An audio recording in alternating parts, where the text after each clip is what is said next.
Welcome to the deep dive. Today we are really plunging into a massive stack of sources from a listener. Yeah, this one is quite a ride. It is. The material centers on this high stakes world where, satin meets scandal. Hmm. We're following the life of a Seattle wedding consultant who finds herself navigating just the ultimate disaster. And we're not talking about a seating chart mix-up. This is a full-blown criminal conspiracy. Exactly. Orchestrated not by some shadowy figures, but by her own clients and her own professional associates. Right. This deep dive is, it's less about choosing centerpieces and a lot more about motive, means, and opportunity. Mm-hmm. We're tracking a series of events that just keeps escalating. It starts with this one disastrous society wedding, but it ends in a really dangerous investigation.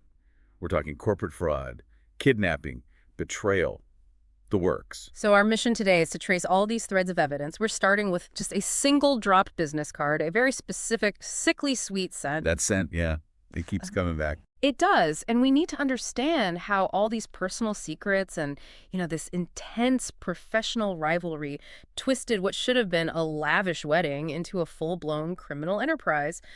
We really have to analyze how easily corruption can just hide behind this facade of absolute refinement. It's a study in contrast, really.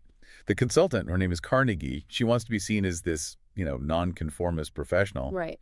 But she finds herself in a world where that nonconformity is really just a distraction from all the rot that's happening right underneath the surface. Okay, let's unpack this. Yeah. And we have to start exactly where all the trouble began, at Circum House. The scene of the crime, so to speak. The setting is just, Yeah. it's everything here. We're at Circum House, this grand Victorian mansion for rent in Seattle. On paper, it should be perfect. Perfect. But the atmosphere immediately feels strained. You can feel it. The consultant is dealing with the intense pressure of her first really big society wedding, and she's just determined to make it unique. And that determination to be unique is actually a crucial character detail. Mm. The sources note she has this really strong professional disdain for what she calls those pastel jobs with bows on the butts. Right. She just refuses the standard, frothy wedding aesthetics.